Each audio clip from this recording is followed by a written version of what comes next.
Вий. По одноименной повести Николая Васильевича Гоголя. Как только ударял в Киеве поутру довольно звонкий семинарский колокол, висевший у ворот братского монастыря, то уже со всего города спешили толпами школьники и бурзаки, грамматики, риторы, философы и богословы. С тетрадями под мышкой брели в класс. Грамматики были еще очень малы, идя, толкали друг друга и бранились между собою самым тоненьким дискантом. Они были все почти в изодранных или запачканных платьях, и карманы их вечно были наполнены всякою дрянью, как-то бабками, свистелками, сделанными из перышек, недоеденным пирогом, а иногда даже и маленькими воробьенками, из которых один вдруг чиликнув среди необыкновенной тишины в классе, доставлял своему патрону порядочные пали в обе руки, а иногда и вишневые розги. Риторы шли солиднее, платья у них были часто совершенно целы, но зато на лице всегда почти бывало какие-нибудь украшения в виде риторического тропа, или один глаз уходил под самый лоб, или вместо губы целый пузырь, или какая-нибудь другая примета.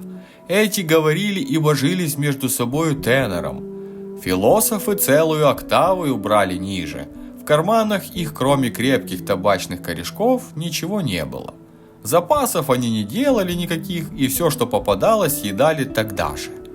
От них слышалась трубка и горилка, иногда так далеко, что проходивший мимо ремесленник, долго еще остановившись, нюхал, как гончая собака, воздух. Рынок в это время обыкновенно только начинал шевелиться, и торговки с бубликами, булками, арбузными семечками и маковниками дергали на подхват за полы тех, у которых полы были из тонкого сукна или какой-нибудь бумажной материи. «Панычи! Панычи! Сюды! Сюды!» — говорили они со всех сторон. «Ось бублики, маковники, вертычки, буханцы хороши, ей-богу хороши, на меду, сама пекла!» Другая, подняв что-то длинное, скрученное из теста, кричала: «Ось сосулька, панычи, купить сосульку!» «Не покупайте у этой ничего, смотрите, какая она скверная, и нос нехороший, и руки нечистые!»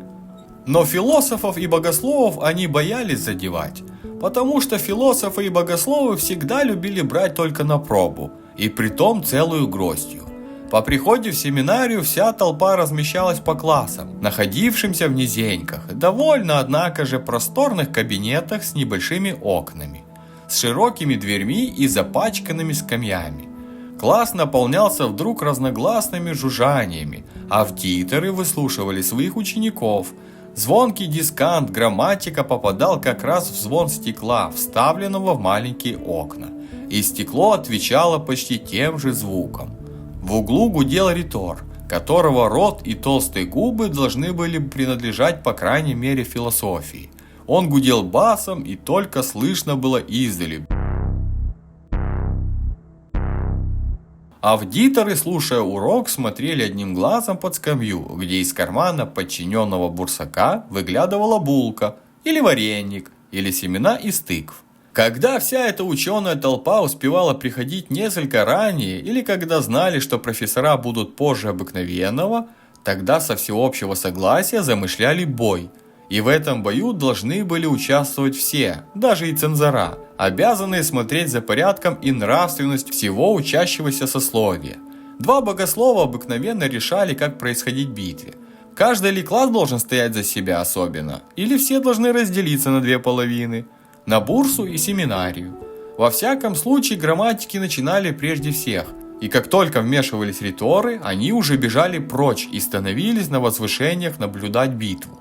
Потом вступала философия с черными длинными усами, и, наконец, богословие в ужасных шароварах с перетолстыми шеями. Обыкновенно оканчивалось тем, что богословие побивало всех, и философия, почесывая бока, была теснима в класс и помещалась отдыхать на скамьях. Профессор, входивший в класс и участвовавший когда-то сам в подобных боях, в одну минуту по разгоревшимся лицам своих слушателей узнавал, что бой был недурен, и в то время, когда он сёк розгами по пальцам риторику, в другом классе другой профессор отделывал деревянными лопатками по рукам философию. С богословами же было поступаемо совершенно другим образом. Им, по выражению профессора богословия, отсыпалось по мерке крупного гороху, что состояло в коротеньких кожаных кончуках. В торжественные дни и праздники семинаристы и бурсаки отправлялись по домам с вертепами. Иногда разыгрывали комедию.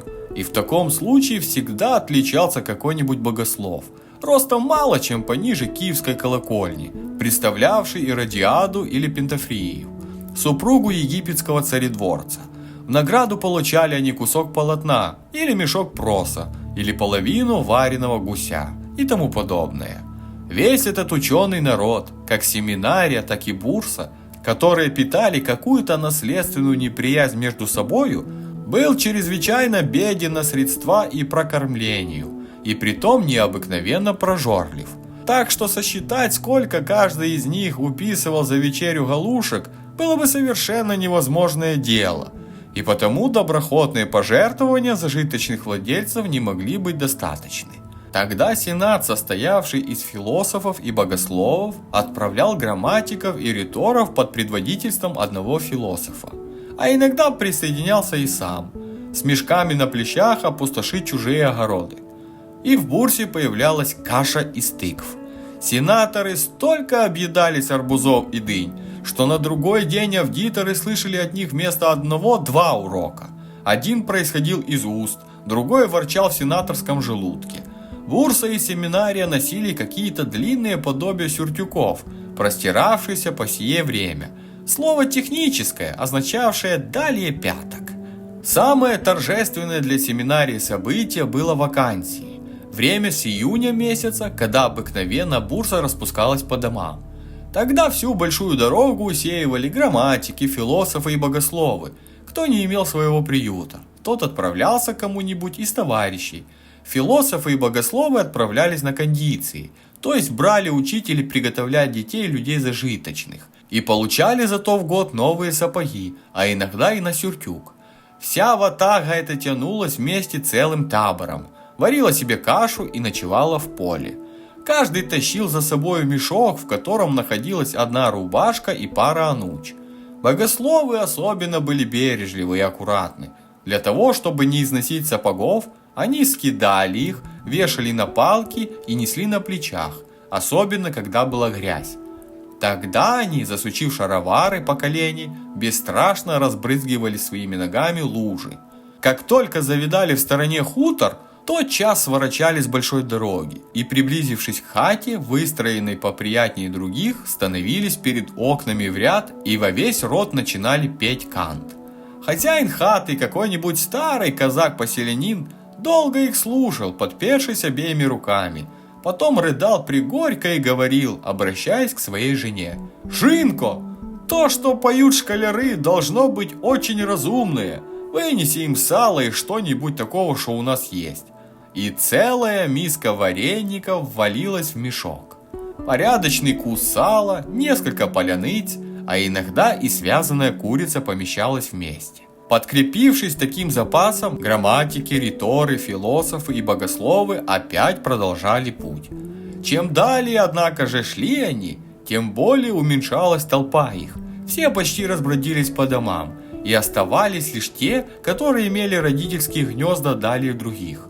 Один раз во время подобного странствования 3 бурсака своротили с большой дороги в сторону, с тем, чтобы в первом попавшемся хуторе запастись провиантом, потому что мешок у них давно уже был пуст. Это были богослов Халява, философ Хома Брут и ритор Тиберий Горобец. Богослов был рослый, плечистый мужчина и имел чрезвычайно странный нрав. Все, что не лежало, бывало возле него, он непременно украдет. В другом случае характер его был чрезвычайно мрачен, и когда напивался он пьян, то прятался в бурьяне, и семинарии стоило большого труда сыскать его там. Философ Хома Брут был нрава веселого, любил очень лежать и курить люльку. Если же пил, то непременно нанимал музыкантов и отплясывал тропака. Он часто пробовал крупного гороху, но совершенно с философским равнодушием, говоря, что чему быть, тому не миновать. Ритор Тиберий Горобец еще не имел права носить усов, пить горилки и курить люльки. Он носил только оселедець. и потому характер его в то время еще мало развился, но судя по большим шишкам на лбу, с которыми он часто являлся в класс, можно было предположить, что из него будет хороший воин. Богослов Халява и философ Хама часто отдирали его за чуб в знак своего покровительства и употребляли в качестве депутата. Был уже вечер, когда они своротили с большой дороги. Солнце только что село, и дневная теплота оставалась еще в воздухе. Богослов и философ шли молча, куря люльки. Ритор Тиберий Горобець сбивал палкою головки с будяков, росших по краям дороги. Дорога шла между разбросанными группами дубов и орешника, покрывавшими луг. От логостей небольшие горы, зеленые и круглые, как куполы, иногда перемежевали равнину. Показавшаяся в 2 местах нива с выражившим житом давала знать, что скоро должна появиться какая-нибудь деревня. Но уже более часу, как они минули хлебные полосы, а между тем им не попадалось никакого жилья. Сумерки уже совсем омрачили небо, и только на западе бледнел остаток алого сияния. «Что за черт?» – сказал философ Хама Брут. «Сдавалось совершенно, как будто сейчас будет хутор». Богослов помолчал, поглядел по окрестностям, потом опять взял в рот свою люльку, и все продолжили путь. «Ей-богу!» – сказал опять остановившийся философ. «Ни чертова кулака не видно!» «А может быть, далее и попадется какой-нибудь хутор», – сказал Богослов, не выпуская люльки. Но между тем уже была ночь, и ночь довольно темная. Небольшие тучи усилили мрачность, и, судя по всем приметам, нельзя было ожидать ни звезд, ни месяца. Бурсаки заметили, что они сбились с пути и давно шли не по дороге. Философ, пошаривший ногами во все стороны, сказал наконец-то отрывисто: «А где ж дорога?» Богослов помолчал и, надумавшись, промолвил: «Да, ночь темная». Ритор отошел в сторону и старался ползком нащупать дорогу, но руки его попадали только в лисьи норы. Везде была одна степь, по которой, казалось, никто не ездил. Путешественники еще сделали усилия пройти несколько вперед, но везде была та же дичь. Философ попробовал перекликнуться, но голос его совершенно заглох по сторонам и не встретил никакого ответа. Несколько спустя только послышалось слабое стенание, похожее на волчий вой.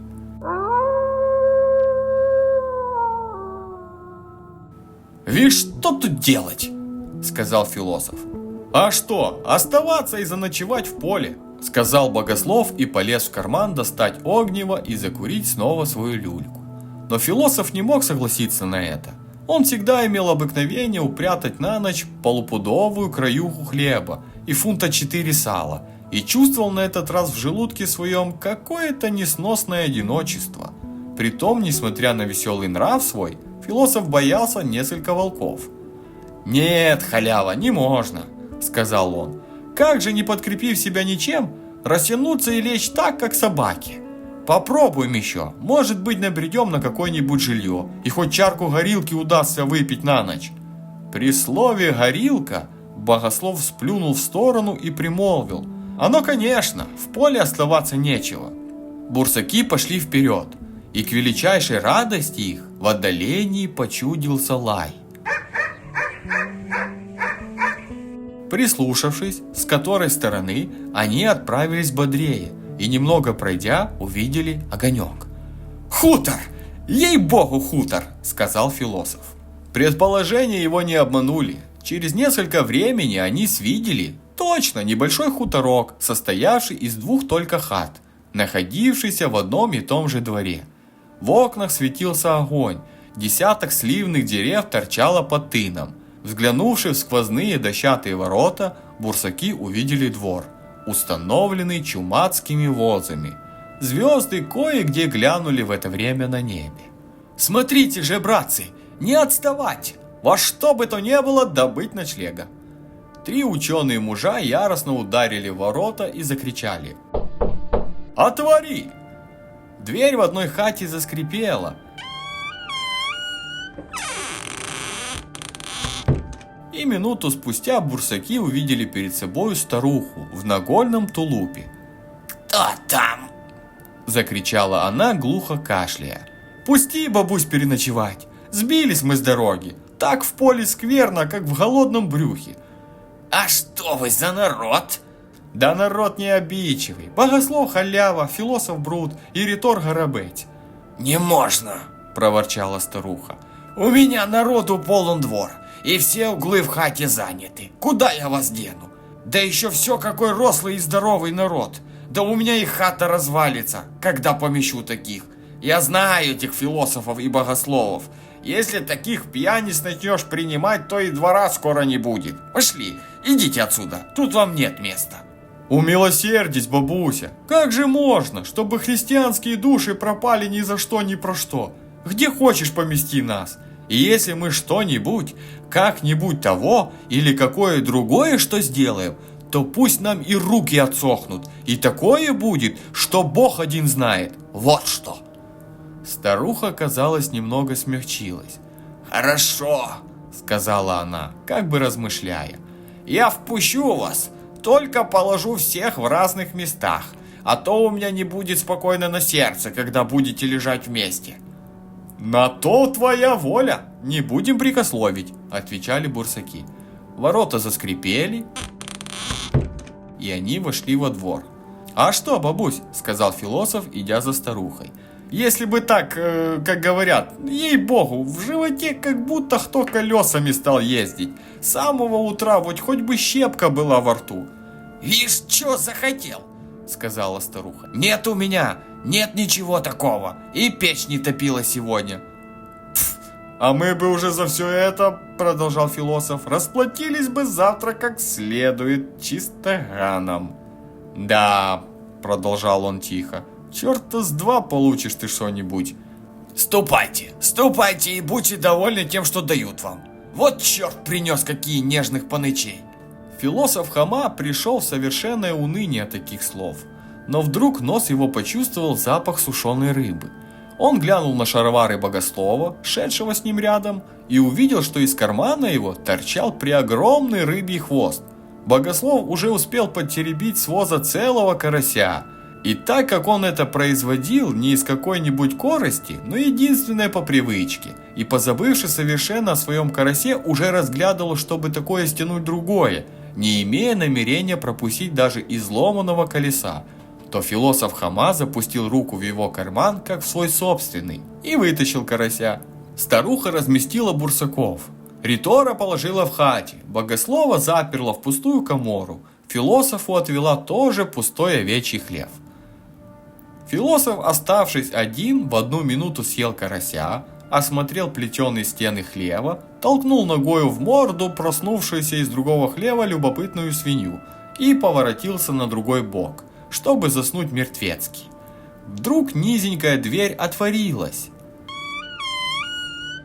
и старуха, нагнувшись, вошла в хлев. «А что, бабусь, чего тебе нужно?» — сказал философ. Но старуха шла прямо к нему с распростертыми руками. Подумал философ. «Только нет, голубушка, устарела». Он отодвинулся немного подальше, но старуха без церемонии опять подошла к нему. «Слухай, бабусь, — сказал философ, — теперь пост, а я такой человек, что и за 1000 золотых не захочу оскормиться». Но старуха раздвигала руки и ловила его, не говоря ни слова. Философу сделалось страшно, особливо, когда он заметил, что глаза ее сверкнули каким-то необыкновенным блеском. «Бабуся, что ты? Ступай, ступай себе с Богом!» – закричал он. Но старуха не говорила ни слова и хватала его руками. Он вскочил на ноги с намерением бежать, но старуха стала в дверях и вперила на него сверкающие глаза и снова начала подходить к нему.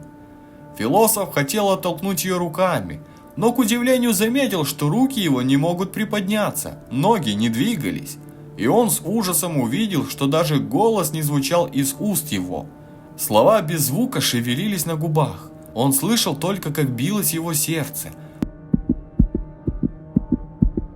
Он видел, как старуха подошла к нему, сложила ему руки, нагнула ему голову, вскочила с быстротою кошки к нему на спину, ударила его метлой по боку, и он, подпрыгивая как верховой конь, понес ее на плечах своих. Все это случилось так быстро, что философ едва мог опомниться и схватил обеими руками себя за колени, желая удержать ноги, но они, к величайшему изумлению его, подымались против воли и производили скачки быстрее черкесского бегуна. Когда уже минули они хутор, и перед ними открылась ровная лощина, а в стороне потянулся черный, как уголь, лес, тогда только сказал он сам себе: «Эх, да это ведьма!» Обращенный месячный серп светил на небе. Робкое полночное сияние, как сквозное покрывало, ложилось легко и дымилось на земле. Леса, луга, небо, долины – все казалось, как будто спало с открытыми глазами. Ветер хоть бы раз впорхнул где-нибудь. В ночной свежести было что-то влажно-теплое. Тени от деревьев и кустов, как кометы, острыми клинами падали на отлогую равнину. Такая была ночь, когда философ Хама-Брут скакал с непонятным всадником на спине. Он чувствовал какое-то томительное, неприятное и вместе сладкое чувство, подступавшее к его сердцу. Он опустил голову вниз и видел, что трава, бывшая почти под ногами его, казалось, росла глубоко и далеко, что сверх ее находилась прозрачная, как горный ключ, вода, и трава казалась дном какого-то светлого, прозрачного до самой глубины моря. По крайней мере, он видел ясно, как он отражался в нем вместе с сидевшую на спине старухою. Он видел, как вместо месяца светило там какое-то солнце. Он слышал, как голубые колокольчики, наклоняя свои головки, зазвенели. Он видел, как из осоки выплывала русалка, мелькала спина и нога, выпуклая, упругая, вся созданная из блеска и трепета. Она обратилась к нему, и вот ее лицо с глазами светлыми, сверкающими, острыми, с пением вторгавшимся в душу, уже приближалось к нему, уже было на поверхности, и, задрожав сверкающим смехом, удалялась. И вот она опрокинулась на спину, и облачные перси ее, матовые как фарфор, не покрытый глазурью, просвечивали перед солнцем по краям своей белой, эластично-нежной окружности. Вода в виде маленьких пузырьков, как бисер, обсыпала их. Она вся дрожит и смеется в воде. Видит ли он это или не видит? Наяву ли это или снится? Но там что? Ветер или музыка? Звенит, звенит и вьется, и подступает и вонзается в душу какой-то нестерпимою трелью. Что это? Думал философ Хама-Брут, глядя вниз, несясь во всю прыть. Пот катился с него градом. Он чувствовал бесовски сладкое чувство. Он чувствовал какое-то пронзающее, какое-то томительно страшное наслаждение. Ему часто казалось, как будто сердца уже вовсе не было у него, и он со страхом хватался за него рукою. Изнеможденный, растерянный, он начал припоминать все, какие только знал молитвы. Он перебирал все заклятия против духов, и вдруг почувствовал какое-то освежение. Чувствовал, что шаг его начинал становиться ленивее. Ведьма как-то слабее держалась на спине его. Густая трава касалась его, и уже он не видел в ней ничего необыкновенного. Светлый серп светил на небе. «Что это?» – думал философ Хама-Брут, глядя вниз, несясь во всю прыть. Пот катился с него градом. Он чувствовал бесовски сладкое чувство. Он чувствовал какое-то пронзающее, какое-то томительно страшное наслаждение. Ему часто казалось, как будто сердца у него вовсе не было. «Хорошо же!» – подумал про себя философ Хама и начал почти вслух произносить заклятие. Наконец-то с быстротою молнии выпрыгнул из-под старухи и вскочил в свою очередь к ней на спину. Старуха мелким дробным шагом побежала так быстро, что всадник едва мог переводить дух свой. Земля чуть мелькала под ним. Все было ясно при месячном, хотя и не полном свете. Долины были гладкие, но все от быстроты мелькало неясно и сбивчиво в его глазах. Он схватил лежавшее на дороге полено и начал им со всех сил колотить старуху. Дикие вопли издала она. Сначала были они сердитые и угрожающие, потом становились слабее, приятнее, чаще, и потом уже тихо, едва звенели, как тонкие серебряные колокольчики, и заронялись ему в душу. И невольно мелькнула в голове мысль: точно ли это старуха? «Ох, не могу больше!» – произнесла она в изнеможении и упала на землю. Он встал на ноги и посмотрел ей в очи. Рассвет загорелся, и блестели золотые главы вдали киевских церквей. Перед ним лежала красавица с растрепанную роскошную косою, с длинными, как стрелы, ресницами. Бесчувственно отбросила она на обе стороны белые ноги и руки и стонала, возведя кверху очи, полные слез. Затрепетал, как древесный лист Хома. Жалость и какое-то странное волнение и робость, неведомые ему самому, овладели им. Он пустился бежать во весь дух. Дорогой билось беспокойно его сердце, и никак не мог он истолковать себе, что за странное новое чувство им овладело.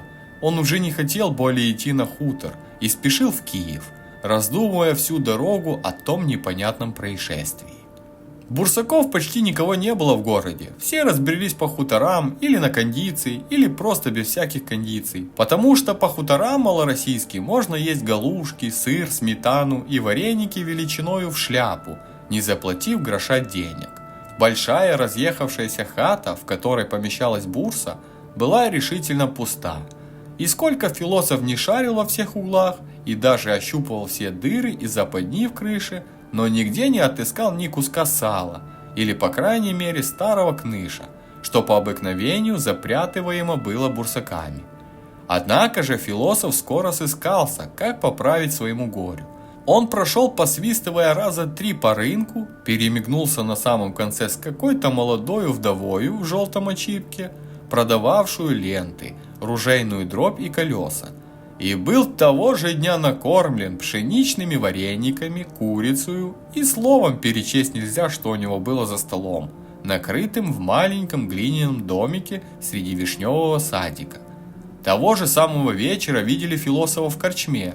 Он лежал на лавке, покуривая по обыкновению своему люльку, и при всех бросил жиду-корчмарю ползолотой. Перед ним стояла кружка. Он глядел на приходивших и уходивших хладнокровно довольными глазами и вовсе уже не думал о своем необыкновенном происшествии.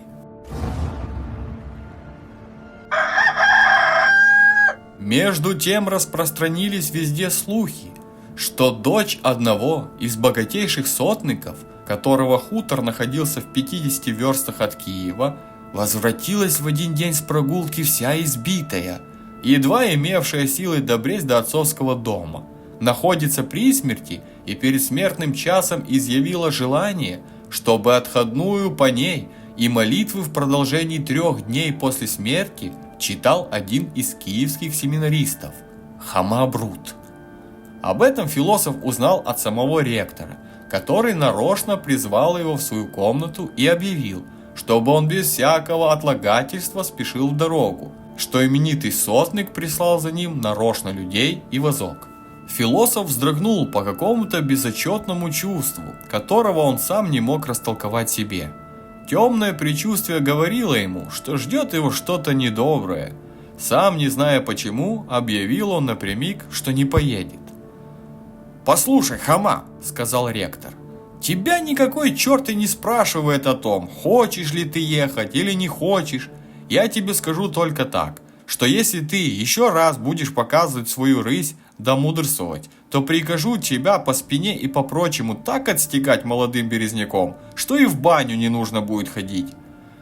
Философ, почесывая слегка за умом, вышел, не говоря ни слова, располагая при первом удобном случае возложить надежду на свои ноги. В раздумье сходил он с крутой лестницы, приводившей на двор, обсаженный тополями, и на минуту остановился, услышавший довольно явственно голос ректора, дававшего приказания своему ключнику и еще кому-то, вероятно одному из посланных за ним от сотника. «Благодари пана за крупу и яйца», — говорил ректор, — «и скажи, что как только будут готовы те книги, о которых он пишет, то я тотчас пришлю. Я отдал их уже переписывать писцу.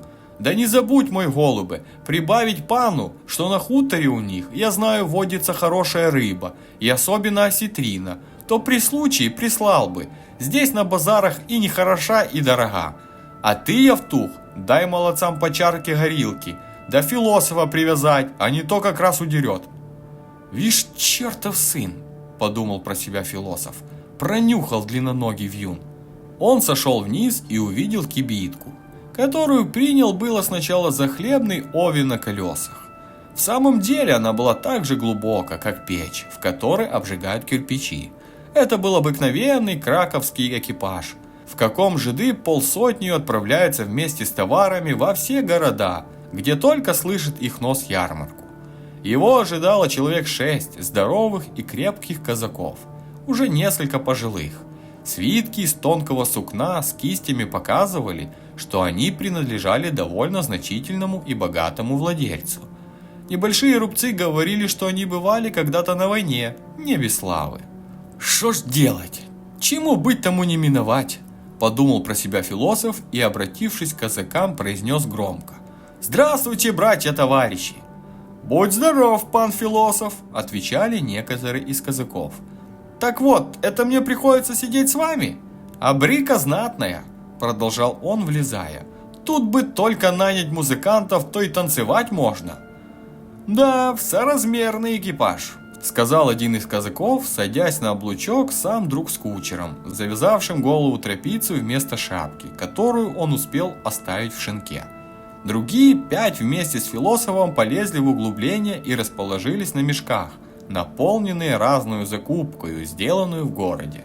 «Любопытно бы знать», – сказал философ, – «если бы примером эту брыку нагрузить каким-нибудь товаром, положим солью, или же железными клинами, сколько потребовалось бы тогда коней?» «Да, — сказал, помолчав сидевший на облучке казак, — достаточное бы число потребовалось коней». После такого удовлетворительного ответа казак почтил себя вправе молчать всю дорогу. Философу чрезвычайно хотелось узнать обстоятельнее, кто таков был этот сотник, каков его нрав, чего слышно о его дочке, которая таким необыкновенным образом возвратилась домой и находилась при смерти, и которая история связалась теперь с его собственной, как у них и что делается в доме. Он обращался к ним с вопросами, но казаки верно были тоже философы, потому что в ответ на это молчали и курили люльки, лежа на мешках. Один только из них обратился к сидевшему на козлах вознице с коротеньким приказанием: «Смотри, Аверка, ты старый разина, как будешь подъезжать к шинку, что на Чухрайловской дороге, то не позабудь остановиться и разбудить меня и других молодцов, если кому случится заснуть». После этого он заснул довольно громко. Впрочем, эти наставления были совершенно напрасны, потому что едва только приблизилась исполненская брыка к шинку на Чухрайловской дороге, как все в один голос закричали: «Стой!». Притом лошади Аверка были так уже приучены, что останавливались сами перед каждым шинком. Несмотря на жаркий июльский день, все вышли из брыки, отправились в низенькую запачканную комнату, где жид-корчмарь с знаками радости бросился принимать своих старых знакомых. Жид принес под полою несколько колбас и свинины и, положивший на стол, тотчас отворотился от этого запрещенного Талмудом блюда. Все уселись вокруг стола. Глиняные кружки показались перед каждым из гостей.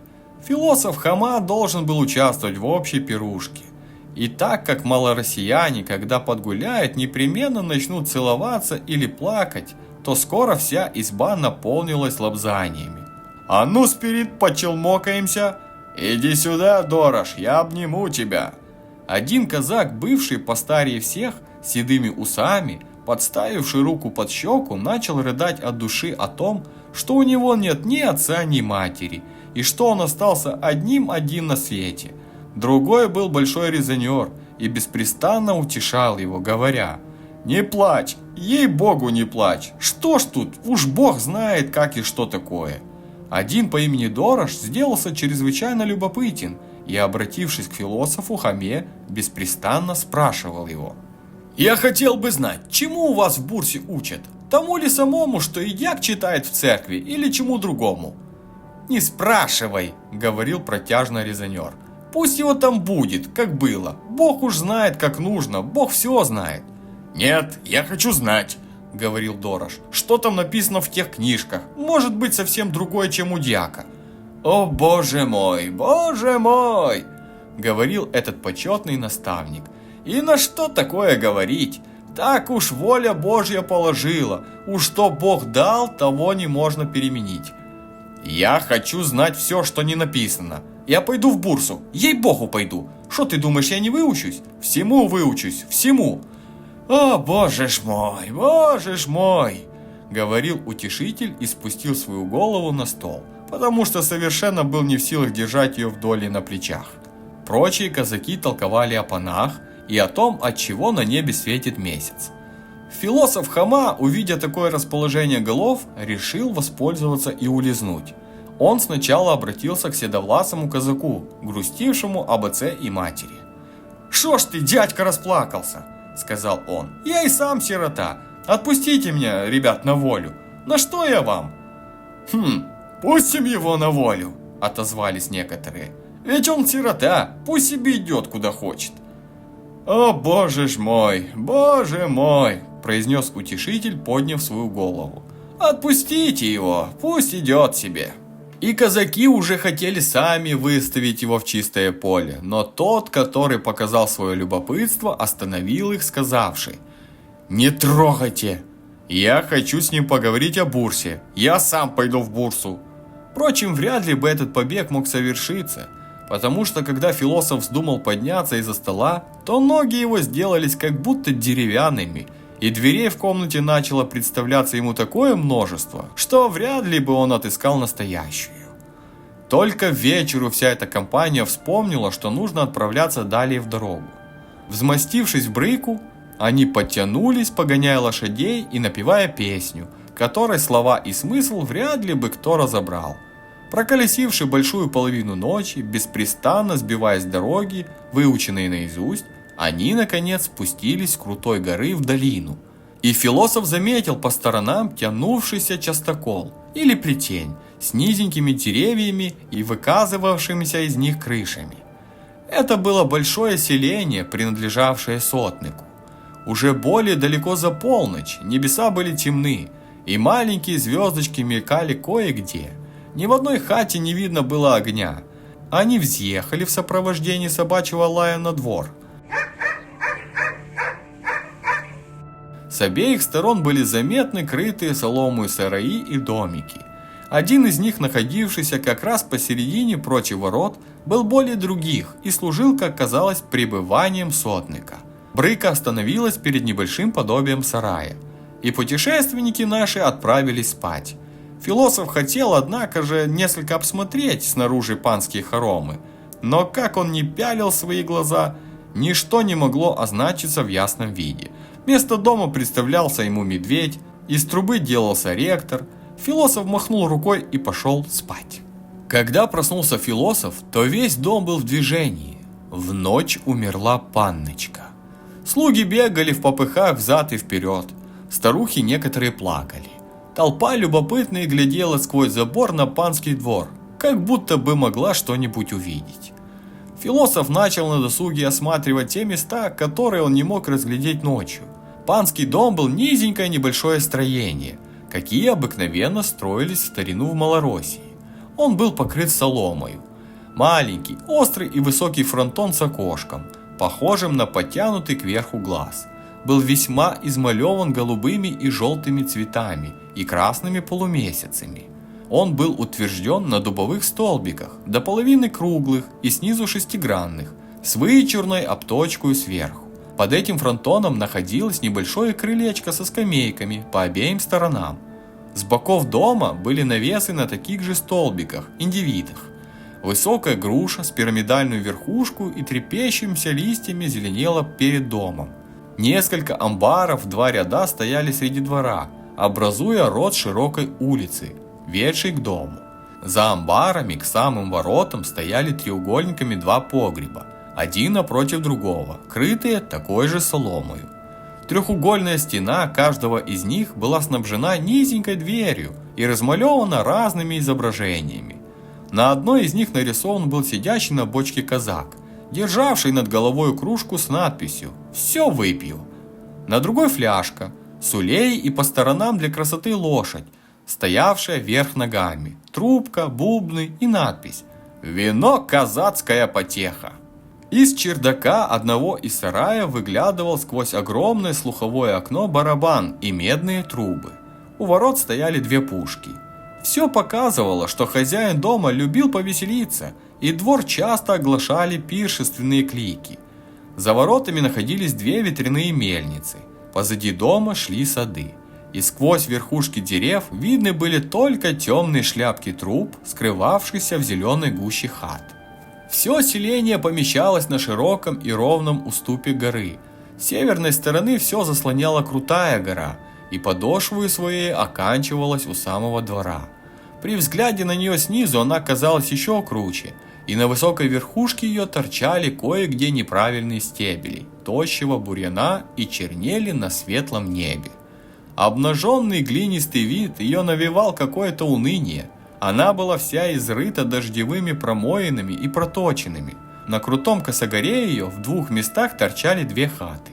Над одной из них раскидывала ветви широкая яблоня, подпертая у корня небольшими кольями с насыпью землей. Яблоки, сбиваемые ветром, скатывались в самый панский двор. С вершины вилась по всей горе дорога, и, опустившись, шла мимо двора в селение. Когда философ измерил страшную круть ее и вспомнил вчерашнее путешествие, то решил, что или у пана были слишком умные лошади, или у казаков слишком крепкие головы, когда и в хмельном чаду умели не полететь вверх ногами вместе с неизмеримой брыкою и багажом. Философ стоял на высшем во дворе месте, и когда оборотился и глянул в противоположную сторону, ему представился совершенно другой вид. Селение вместе с отлогостью скатывалось на равнину.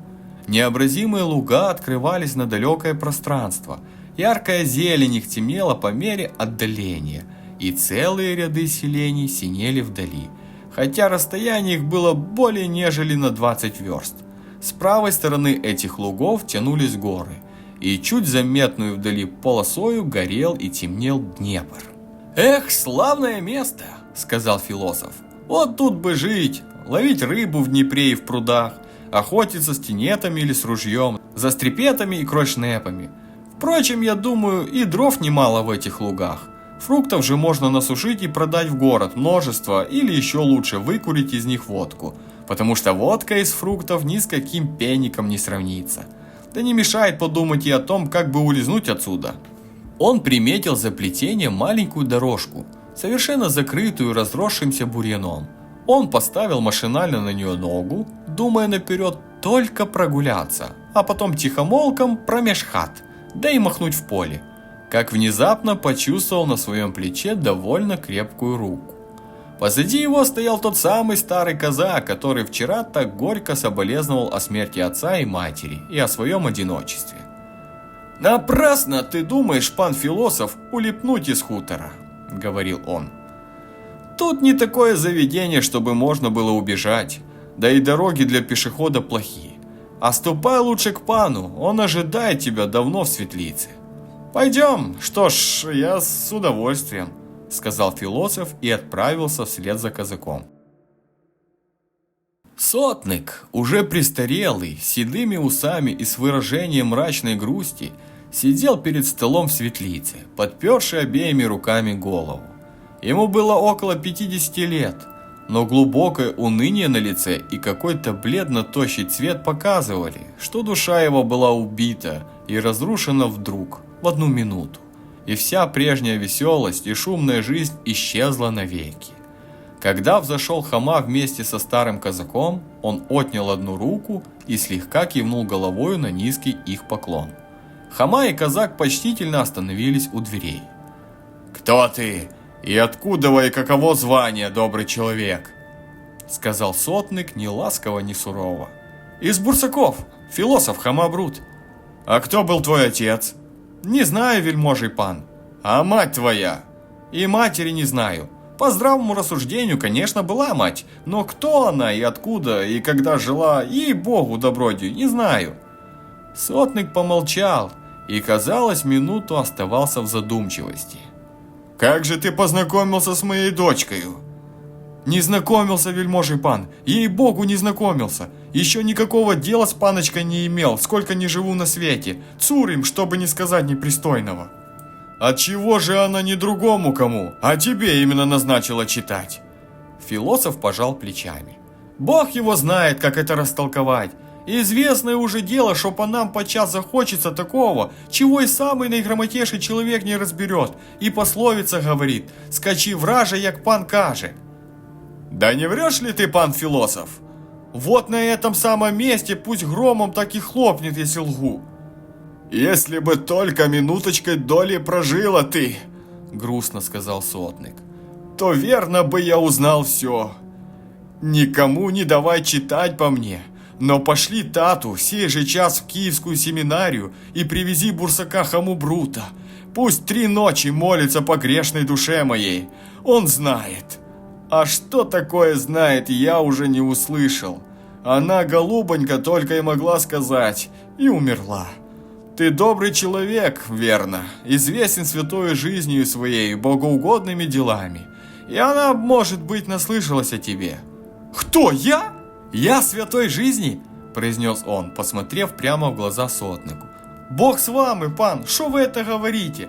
Да я, хоть оно и непристойно сказать, ходил к булочнице против самого страстного четверга». «Но верно, уж недаром так назначено. Ты должен сего же дня начать свое дело». «Я бы сказал на это вашей милости. Оно, конечно, всякий человек, вразумленный Святому Писанию, может по соразмерности. Только сюда приличнее бы требовалось диакона или, по крайней мере, дьяка. Они народ толковый и знают, как все уже это делается. А я... Да у меня и голос не такой, и сам я черт знает что. Никакого виду с меня нет». «Уж ты как себе хочешь. Только я все, что завещала мне моя голубка, исполню, ничего не пожалея. И когда ты сегодня 3 ночи совершишь как следует над нею молитвы, то я награжу тебя. А нет? И самому черту не советую рассердить меня». Последние слова произнесены были сотником так крепко, что философ понял вполне их значение. «Ступай за мною», — сказал сотник. Они вышли в сени. Сотник отворил дверь в другую светлицу, бывшую насупротив первой. Философ остановился на минуту в сенях высморкаться и с каким-то безотчетным страхом переступил через порог. Весь пол был услан красной китайкой. В углу под образами на высоком столе лежало тело умершей. На одеяле из синего бархата, убранным золотою бахромою и кистями. Высокие восковые свечи, увитые калиною, стояли в ногах и в головах, изливая свой мутный, терявшийся в дневном сиянии свет. Лицо умершей было заслонено от него неутешным отцом, который сидел перед нею, обращенный спиной к дверям. Философа поразили слова, которые он услышал. «Я не о том жалею, моя наимилейшая мне дочь, что ты во цвете лет своих, не дожив положенного века, на печали горесть мне оставила землю. Я о том жалею, моя голубонька, что не знаю того, кто был лютый враг мой, причиною твоей смерти. И если бы я знал, кто мог подумать только оскорбить тебя, или хоть бы сказал что-нибудь неприятное тебе, то, клянусь Богом, не увидел бы он больше своих детей, если только он не так же стар, как и я, ни своего отца и матери, если только он еще на паре лет, и тело его было бы выброшено на сиденье птицам и зверям степным. Но горе мне, моя полевая нагидочка, моя перепеличка, моя ясочка, что проживу я остальной век свой без потехи, утирая полою дробные слезы, текущие из старых очей моих, тогда как враг мой будет веселиться и втайне посмеиваться над хилым старцем». Он остановился, и причиной этого была разрывающая горесть, разревевшаяся целым потопом слез. Философ был тронут такой безутешной печалью. Он закашлял и издал глухое кряхетание, желая очистить им немного свой голос. Сотник обратился и указал ему место в головах умершей, перед небольшим налоем, на котором лежали книги. «3 ночи как-нибудь отработаю», – подумал философ. «Зато пан набьет мне оба кармана чистыми червонцами». Он приблизился и, еще раз откашлявшись, принялся читать, не обращая никакого внимания на сторону и не решаясь взглянуть в лицо умершей. Глубокая тишина воцарилась. Он заметил, что сотник вышел. Медленно поворотил он голову, чтобы взглянуть на умершую, и... Трепет пробежал по его жилам. Перед ним лежала красавица, какая когда-либо бывала на земле. Казалось, никогда еще черты лица не были образованы в такой резкой и вместе гармоничной красоте. Она лежала как живая. Чело прекрасное, нежное как снег, как серебро, казалось, мыслило. Брови ночь среди солнечного дня, тонкие, ровные, горделиво приподнялись над закрытыми глазами, а ресницы, упавшие стрелами на щеки, пылавшие жаром тайных желаний. Уста рубины, готовые усмехнуться.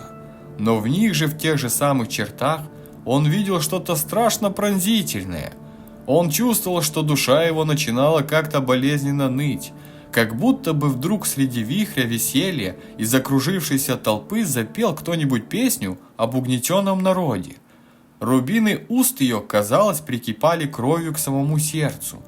Вдруг что-то страшно знакомое показалось в лице ее. «Ведьма!» – вскрикнул он своим голосом, отвел глаза в сторону, побледнел весь и стал читать свои молитвы. Да, это была та самая ведьма, которую убил он. Когда солнце стало садиться, мертвую понесли в церковь. Философ одним плечом своим поддерживал черный траурный гроб и чувствовал на плече своем что-то холодное, как лед. Сотник сам шел впереди, неся рукою правую сторону тесного дома умершей. Церковь деревянная, почерневшая, убранная зеленым мохом, с 3 конусообразными куполами, уныло стояла почти на краю села. Заметно было, что в ней давно уже не отправлялось никакого служения. Свечи были зажжены почти перед каждым образом. Гроб поставили посередине, против самого алтаря. Старый сотник поцеловал еще раз умершую, повергнулся ныц и вышел вместе с носильщиками вон, дав повеление хорошенько накормить философа и после ужина проводить его в церковь. Пришедшие в кухню, все несшие гроб начали прикладывать руку к печке, что по обыкновению делают малороссияне, увидевшие мертвеца. Голод, который в это время начал чувствовать философ, заставил его на несколько минут позабыть вовсе об умершей. Скоро вся дворня мало-помалу начала сходиться в кухню. Кухня в сотниковом доме была что-то похожее на клуб, куда стекались все, что не обитало во дворе, считая в это число и собак, приходивших с машущими хвостиками к самым дверям за костями и помоями. Куда бы кто ни был посылаем и по какой бы то ни было надобности, он всегда прежде заходил на кухню, чтобы отдохнуть хоть минуту на лавке и выкурить люльку. Все холостяки, жившие в доме, щеголявшие в казацких свитах, лежали здесь почти целый день на лавке, под лавкою, на печке. Одним словом, где только можно было сыскать удобное место для лежания. Притом всякий вечно позабывал в кухне или шапку, или кнут для чужих собак, или что-нибудь подобное. Но самое многочисленное собрание бывало во время ужина, когда приходил и табунщик, успевший загнать своих лошадей в загон, и погонщик, приводивший коров для дойки, и все те, которых в течение дня нельзя было увидеть. За ужином болтовня овладевала самыми неговорливыми языками.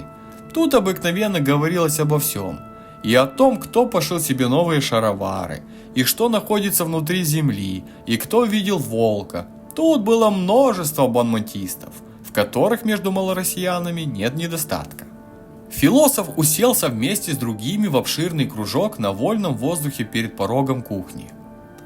Скоро баба в красном очипке высунулась из дверей, держа в обеих руках горячий горшок с галушками, и поставила его посреди готовившихся ужинать.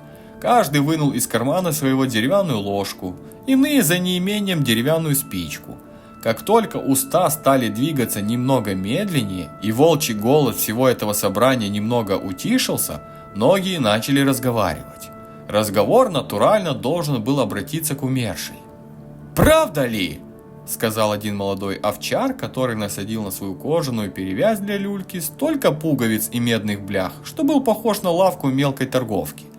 «Правда ли, что паночка не тем будь помянута, зналась нечистым?»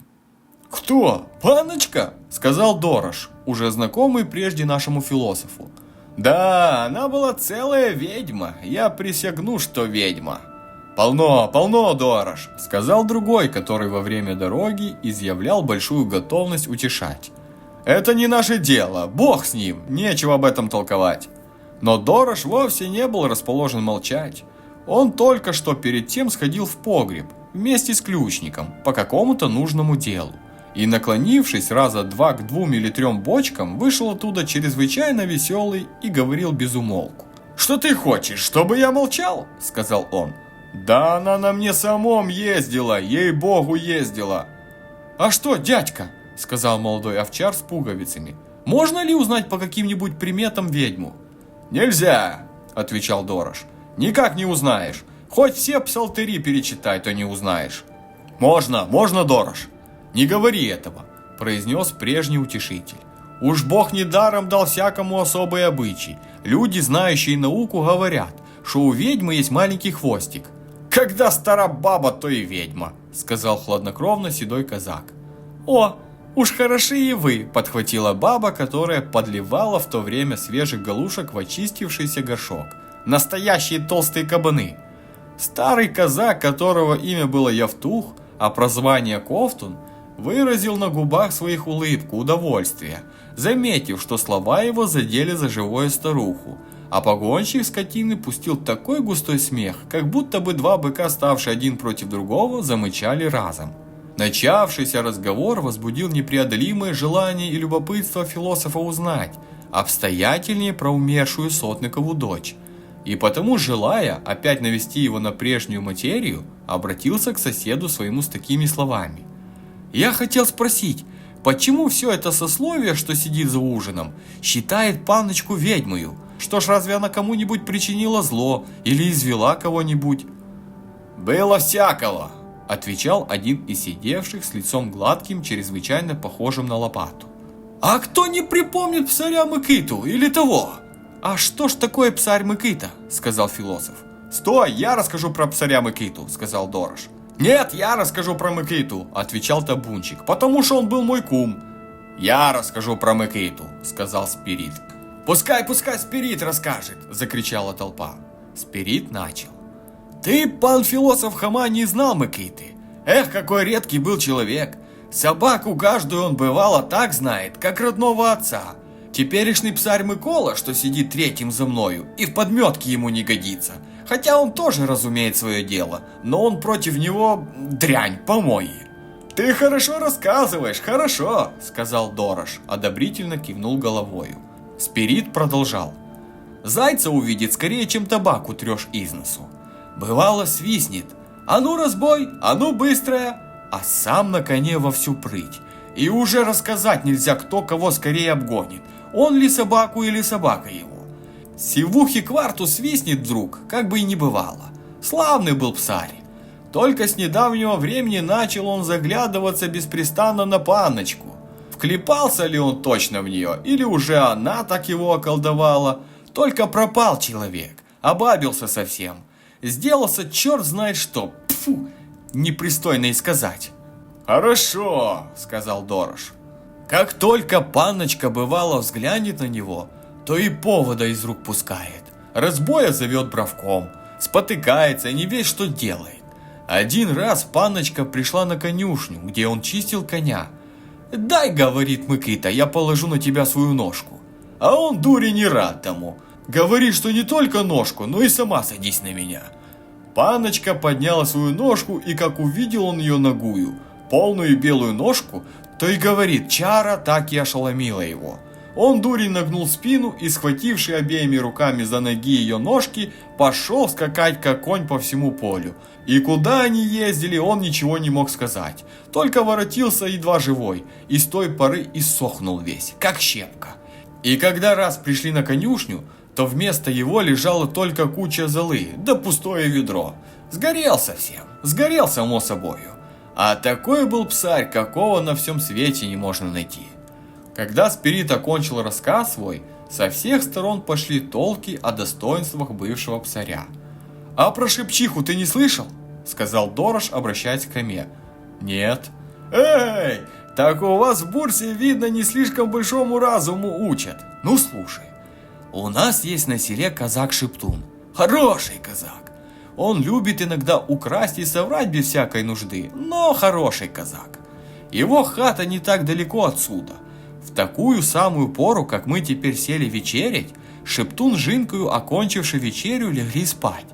А так как время было хорошее, то Шепчиха легла на дворе, а Шептун в хате на лавке. Или нет, Шепчиха в хате на лавке, а Шептун на дворе. И не на лавке, а на полу легла Шепчиха, подхватила баба, стоя у порога, подперши рукой щеку. Дорож поглядел на нее, потом поглядел вниз, потом опять на нее и, немного помолчав, сказал: «Когда скину с тебя при всех исподницу, то нехорошо будет». Это предостережение имело свое действие. Старуха замолчала и уже ни разу не перебила речи. Дорож продолжал: «А в люльке, висевшей среди хаты, лежало годовое дитя. Не знаю, мужского или женского пола. Шепчиха лежала, а потом слышит, что за дверью скребется собака, и воет так, хоть из хаты беги. Она испугалась, ибо бабы такой глупый народ, что высунь ей под вечер из-за двери язык, то и душа войдет в пятки. Однако ж думает, дай-ка я ударю по морде проклятую собаку, авось либо перестанет выть, и, взявши кочергу, вышла отворить дверь. Не успела она немного отворить, как собака кинулась промеж ног ее и прямо к детской люльке. Шепчиха видит, что уже это не собака, а панночка. Да притом, пускай бы уже панночка в таком виде, как она ее знала. А это бы еще ничего. Но вот вещи и обстоятельства, что она была вся синяя, а глаза горели, как уголь. Она схватила дитя, прокусила ему горло и начала пить из него кровь. Шепчиха только закричала: «Ох, лышенько!» да из хаты. Только видит, что в сенях двери заперты, она на чердак, сидит и дрожит. Глупая баба. А потом видит, что паночка к ней идет и на чердак. Кинулась на нее и начала глупую бабу кусать. Уже Шептун поутру вытащил оттуда свою Жинку, всю искусанную и посиневшую. А на другой день и умерла глупая баба. Так вот, какие устройства и обольщения бывают. Оно хоть и панского помету, да все, когда ведьма, то ведьма. После такого рассказа Дорож самодовольно оглянулся и засунул палец в свою трубку, приготовляя ее к набивке табаком.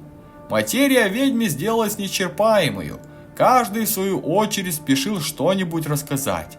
К тому ведьма в виде скирды сена приехала к самим дверям хаты, у другого украла шапку или трубку, у многих девок на селе отрезала косу, у других выпила по нескольку ведер крови. Наконец вся компания опомнилась и увидела, что заболталась уже чересчур, потому что уже на дворе была совершенная ночь. Все начинали разбродиться по ночлегам. «А ну, пан Хама, теперь и нам пора идти к покойнице», сказал седой казак, обратившись к философу, и все четверо, в том числе Спирит и Дорож, отправились в церковь, стягая кнутами собак, которых на улице было великое множество, и которые со злости грызли их палками. Философ, несмотря на то, что успел подкрепить себя добрую кружку горилки, чувствовал втайне подступившую робость по мере того, как они приближались к освященной церкви. Рассказы и странные истории, слышанные им, помогли еще более действовать его воображению. Мрак под тыном и деревьями начинал редеть. Место становилось обнаженнее. Они вступили, наконец, за ветхую церковную ограду, в небольшой дворик, за которым не было ни деревца, и открывалось одно пустое поле, да поглощенные ночным мраком луга.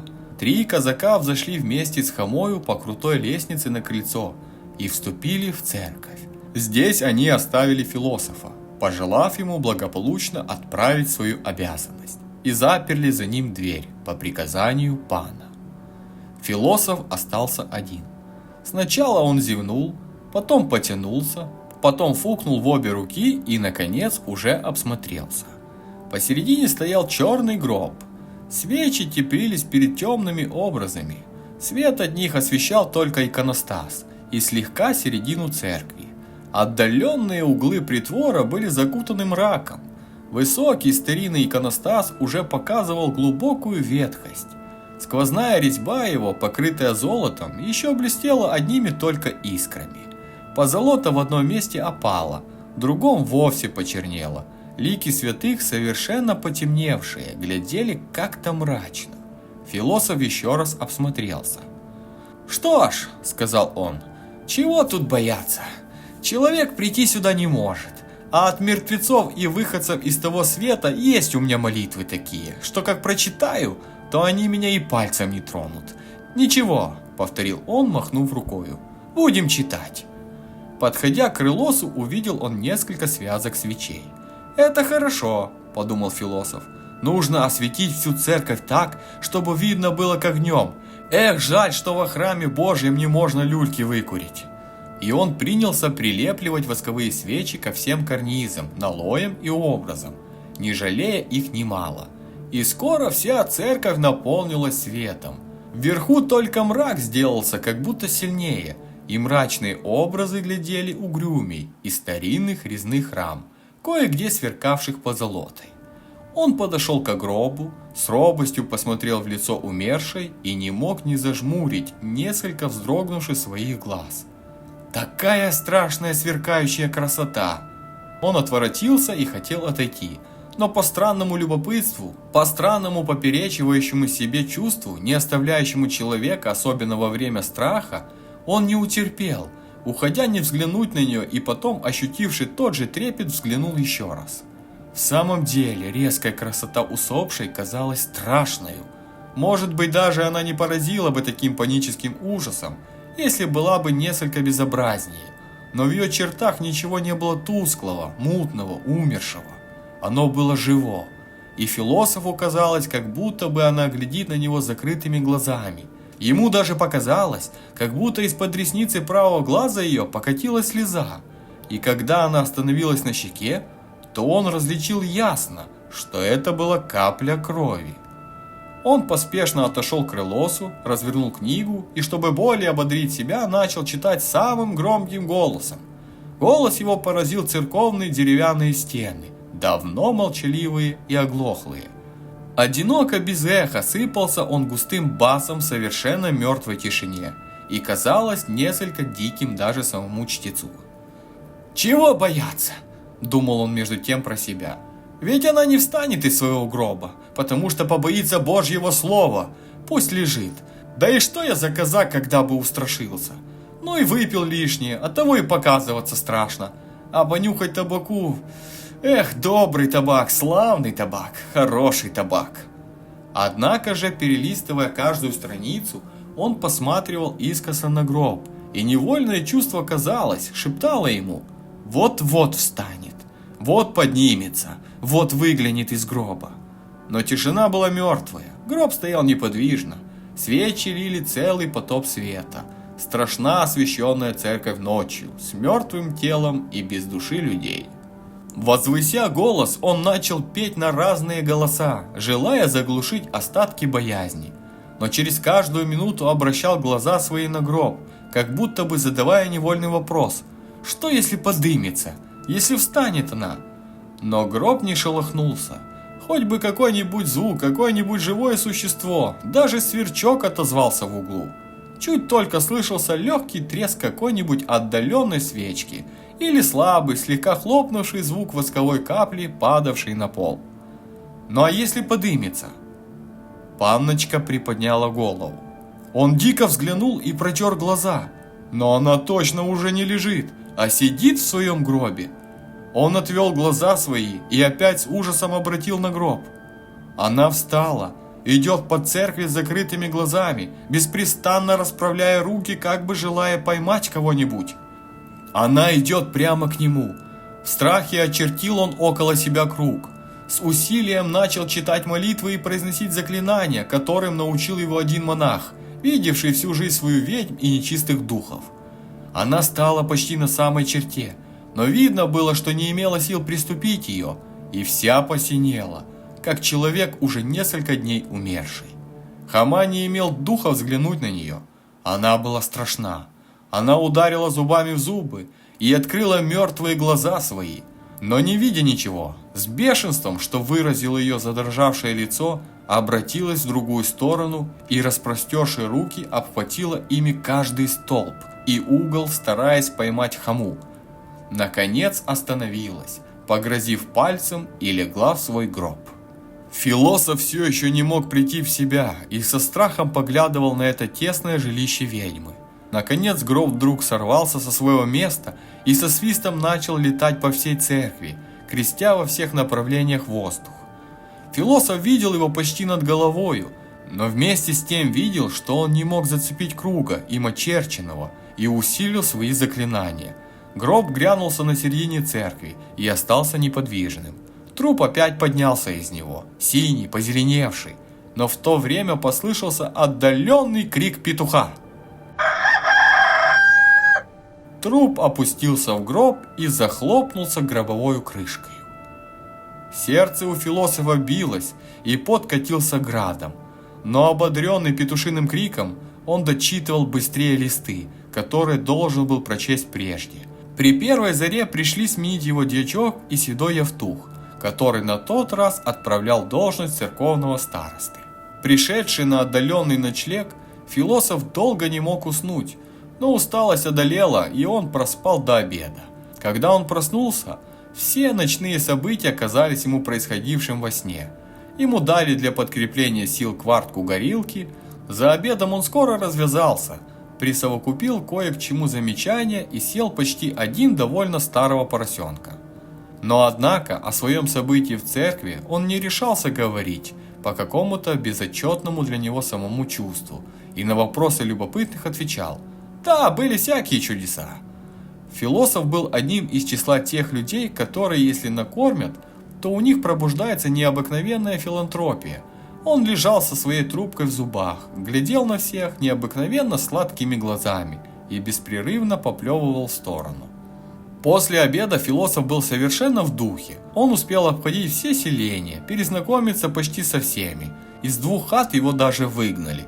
Одна смазливая молотка хватила его порядочно лопатой по спине, когда он вздумал было пощупать и полюбопытствовать, из какой материи у нее была сорочка или плахта. Но чем более время близилось к вечеру, тем задумчивее становился философ. За час до ужина вся почти дворня собиралась играть в кашу или в краглии, род кеглей, где вместо шаров употребляются длинные палки, и выигравший имел право проезжаться на другом верхом. Эта игра становилась очень интересной для зрителей. Часто погонщик, широкий как блин, влезал верхом на свиного пастуха, тщедушного, низенького, всего состоявшего из морщин. В другой раз погонщик подставлял свою спину, и дорож, вскочивший на нее, всегда говорил: «Экой здоровый бык!». У порога кухни сидели те, которые были посолиднее. Они глядели чрезвычайно серьезно, куря люльки даже и тогда, когда молодежь от души смеялась какому-нибудь острому слову погонщика или спирита. Хома напрасно старался вмешаться в эту игру. Какая-то темная мысль, как гвоздь, сидела в его голове. За вечерей, сколько ни старался он развеселить себя, но страх загорался в нем вместе с тьмою, распростиравшуюся по небу.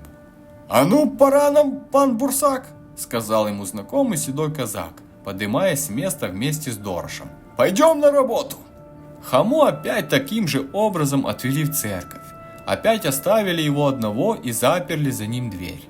Как только он остался один, робость начала внедряться снова в его грудь. Он опять увидел темные образы, блестящие рамы и знакомый черный гроб, стоявший в угрожающей тишине и неподвижности среди церкви.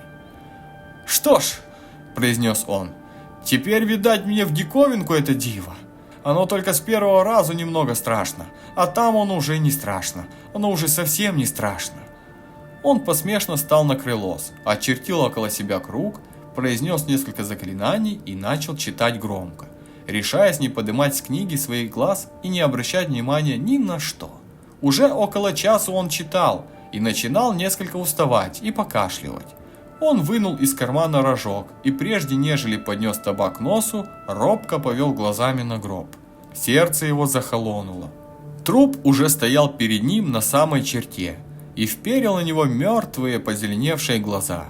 Бурсак содрогнулся, и холод чувствительно пробежал по всем его жилам. Потупив очи в книгу, стал он читать громче свои молитвы и заклятия, и слышал, как труп опять ударил зубами и замахал руками, желая схватить его. Но покосившись слегка одним глазом, увидел он, что труп не там ловил его, где стоял он, и, как видно, не мог видеть его.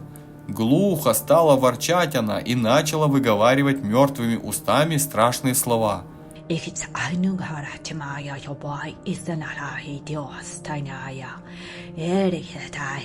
Хрипко всхлипывали они, как клокотание кипящей смолы. Что значили они, того не мог бы сказать он, но что-то страшное в них заключалось. Философ в страхе понял, что она творила заклинание. Ветер пошел по церкви от слов, и послышался шум, как бы от множества летящих крыл. Он слышал, как бились крыльями в стекла церковных окон и в железные рамы, как царапали с визгом когтями по железу, и как несметная сила громила в двери и хотела вломиться. Сильно у него билось во все время сердце. Зажмурив глаза, все читал он заклятия и молитвы. Наконец, вдруг что-то засвистало вдали. Это был отдаленный крик петуха. Изнуренный философ остановился и отдохнул духом. Вошедшие сменить философа нашли его едва жива. Он оперся спиной в стену и выпучил глаза. Глядел неподвижно на толковавших его казаков. Его почти вывели и должны были поддерживать во всю дорогу. Пришедший на панский двор, он встряхнулся и велел себе подать кварту горилки. Выпивший ее, он пригладил на голове свои волосы и сказал: «Много на свете всякой дряни водится, а страхи такие случаются». При этом философ махнул рукою.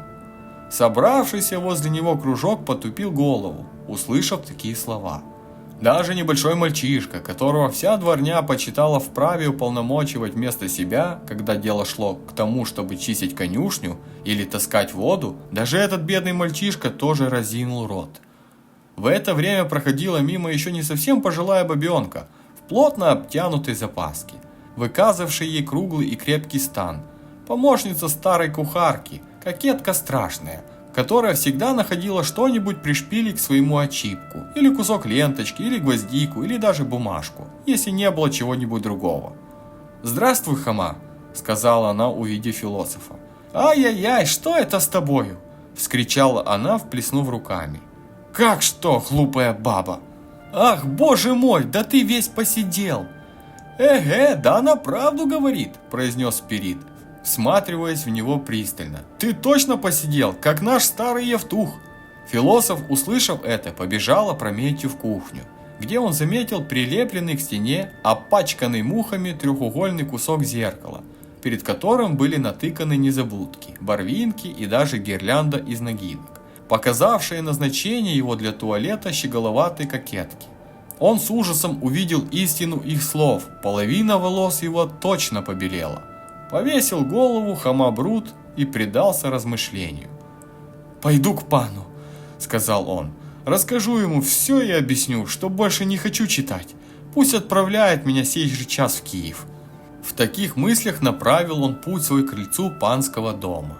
Сотник сидел почти неподвижен в своей светлице. Та же самая безнадежная печаль, какую он встретил прежде на него. Сотник сидел почти неподвижно в своей светлице. Та же самая безнадежная печаль, какую он встретил прежде на его лице, сохранялась в нем и до ныне. Щеки его опали, только гораздо более прежнего. Заметно было, что он очень мало употреблял пищи или, может быть, даже вовсе не касался ее. Необыкновенная бледность придавала ему какую-то каменную неподвижность. «Здравствуй, небоже!» – произнес он, увидев Хому, остановившуюся с шапкой в руках у дверей. «Что? Как идет у тебя? Все благополучно?» «Благополучно-то благополучно. Такая чертовщина водится, что прямо бери шапку, да и улепетывай, куда ноги несут». «Как так?» «Да ваша пан-дочка, по здравому рассуждению, она, конечно, есть панского роду, в том никто не станет прикословить, только не во гнев будь сказано, упокой Бог ее душу». «Что же, дочка?» «Припустила к себе сатану, такие страхи задает, что никакое писание не учитывается». «Читай, читай! Она недаром призвала тебя. Она заботилась, голубонька моя, о душе своей и хотела молитвами изгнать всякое дурное помышление. Власть ваша, пан, ей-богу, не вмоготу. Читай!» Продолжал тем же увещательным голосом сотник. «Тебе одна ночь теперь осталась. Ты сделаешь христианское дело, и я награжу тебя». Да какие бы ни были награды, как ты себе хочешь, пан, а я не буду читать, произнес Хома решительно. Слухай, философ, сказал сотник, и голос его сделался крепок и грозен. Я не люблю этих выдумок. Ты можешь это делать в вашей бурсе, а у меня не так. Я уже как отдеру, так не то что ректор. Знаешь ли ты, что такое хорошие кожаные кончуки? Как не знать, сказал философ, понизив голос. Всякому известно, что такое кожаные кончуки. При большом количестве вещь нестерпимая. Да, только ты не знаешь еще, как хлопцы мои умеют парить, сказал сотник, грозно подымаясь на ноги, и лицо его приняло повелительное и свирепое выражение, обнаружившее весь необузданный его характер, усыпленный только на время горестью. У меня прежде выпарят, потом вспрыснут горилкою, а после опять. Ступай, ступай, исправляй свое дело. Не исправишь, не встанешь, а исправишь 1000 червоных. Ого-го, да это хват, подумал философ, выходя. С этим нечего шутить. Стой, стой, приятель. Я так навострю лыжи, что ты со своими собаками не угонишься за мною. И Хома положил непременно бежать.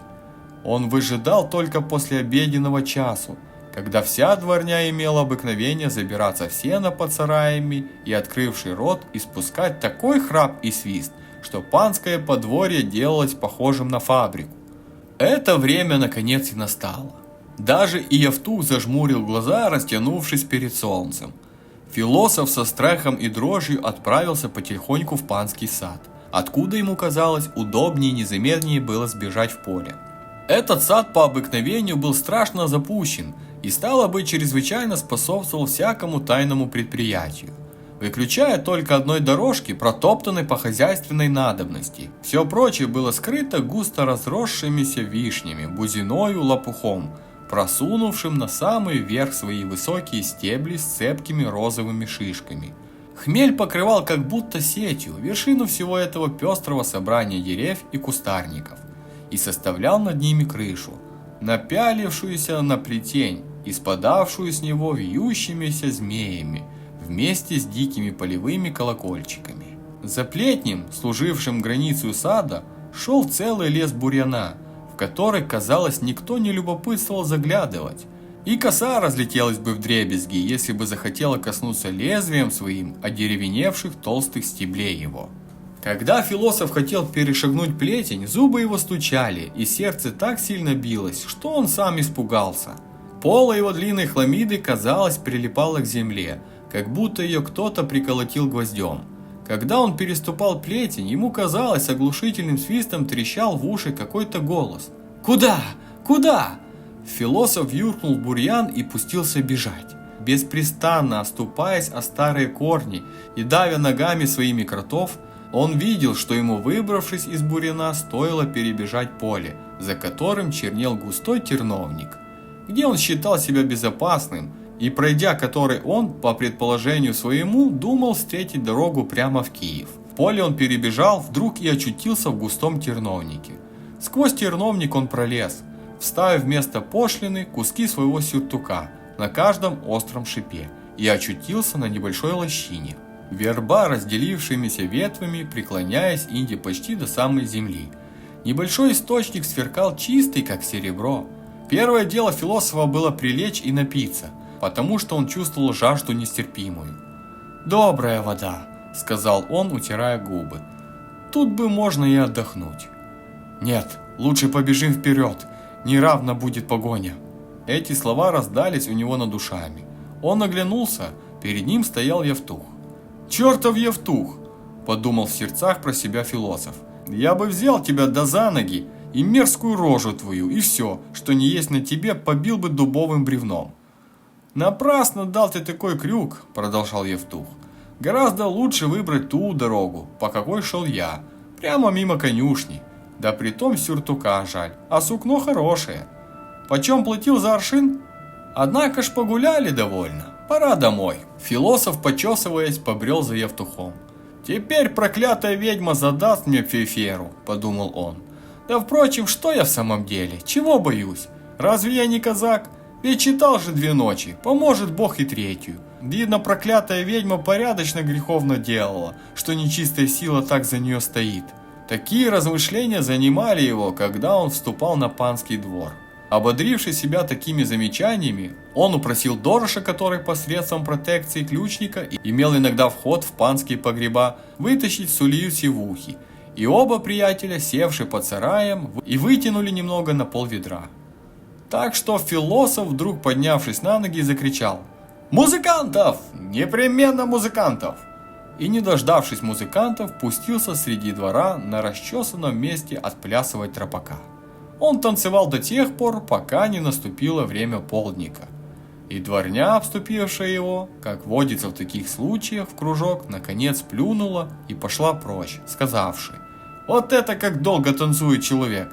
Наконец философ тут же лег спать. И добрый ушат холодной воды мог только пробудить его к ужину. За ужином говорил он о том, что такое казак и что он не должен бояться ничего на свете. «Пора», — сказал Евтух. «Пойдем». «Спичка тебе в язык, проклятый Кнур», — подумал философ и встал на ноги и сказал: «Пойдем». Идя дорогу, философ беспрестанно поглядывал по сторонам и слегка заговаривал со своими провожатыми. Но Евтух молчал, сам Дорош был неразговорчив. Ночь была адская, волки выли вдали целой стаей. И самый лай собачий был как-то страшен. «Кажется, как будто что-то другое воет. Это не волк», — сказал Дорош. Евтух молчал. Философ не нашел сказать ничего. Они приблизились к церкви и вступили под ее ветхие деревянные своды, показавшие, как мало заботился владетель поместья о Боге и о душе своей. Евтух и Дорош по-прежнему удалились, и философ остался один. Все было так же. Все было в том же самом грозном знакомом виде. Он на минуту остановился. Посредине все так же неподвижно стоял гроб ужасной ведьмы. «Не побоюсь! Ей-богу, не побоюсь!» сказал он и, очертивший по-прежнему около себя круг, начал припоминать все свои заклинания. Тишина была страшная. Свечи трепетали и обливали светом всю церковь.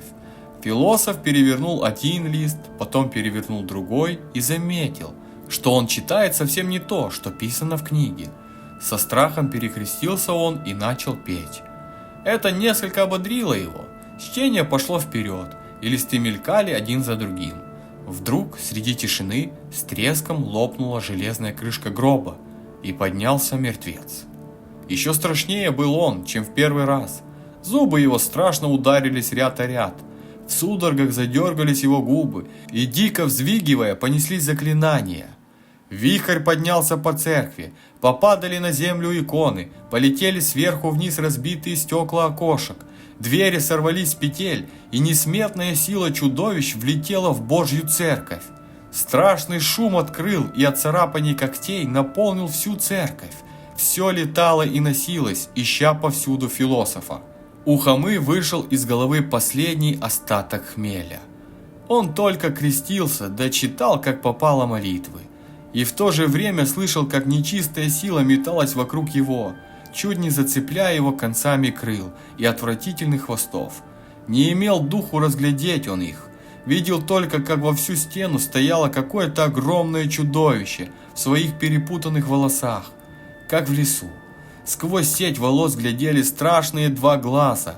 Подняв немного вверх брови, над ним держалось в воздухе что-то в виде огромного пузыря с 1000 протянутых из середины клещей и скорпионных жал. Черная земля висела на них клоками.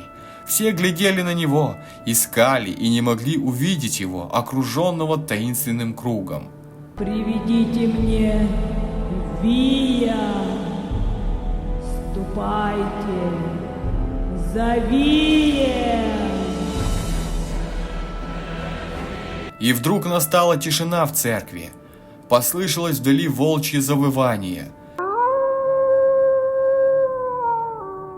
И скоро раздались тяжелые шаги, звучавшие по церкви.